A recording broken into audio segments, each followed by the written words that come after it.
London में मुकीम एक खातून ने अपने शोहर और बच्चों को एक टैक्सी ड्राइवर के लिए छोड़ दिया। वो इस टैक्सी ड्राइवर से रवां साल के अवाइल में हैदराबाद में मिली थी। यह खातून जो अलवाल की रिहायशी है, गुज़िश्ता 17 साल से अपने ख़ानदान के साथ लंदन में मुकीम थी।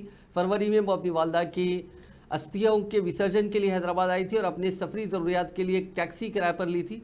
ऑनलाइन किराया अदा करने के बाद टैक्सी ड्राइवर शिवा ने अपना नंबर उसे दिया था और वो नंबर सेव कर लिया। दोनों के दरमियान बातचीत शुरू हो गई। वक्त के साथ साथ इस खातून टैक्सी ड्राइवर शिवा की तरफ राग़िब हो गई। सितंबर में उसके शोहर को अपनी मां की मौत के बाद हैदराबाद वापस आना पड़ा। 30 सितंबर को खातून अपने अहले खाना को बताए बगैर शिवा की सालगिरह मनाने के लिए खुफिया तौर पर हैदराबाद पहुँच गई। उसके ना पहुँचने पर बच्चों ने अपने वालिद को इत्तला दी। जब मालूम हुआ कि वो लापता है तो उसके शोहर ने उसे कई बार फ़ोन किया, लेकिन कोई जवाब नहीं मिला। बाद में उसने दावा किया कि उसे एक टैक्सी ड्राइवर ने अगवा कर लिया और वो शमशाबाद के एक प्राइवेट हॉस्टल में कैद है। घबराकर शोहर ने पुलिस और अपने दोस्तों को इत्तला दी, जिसके फौरी बाद तफ्तीश का आगाज़ हुआ।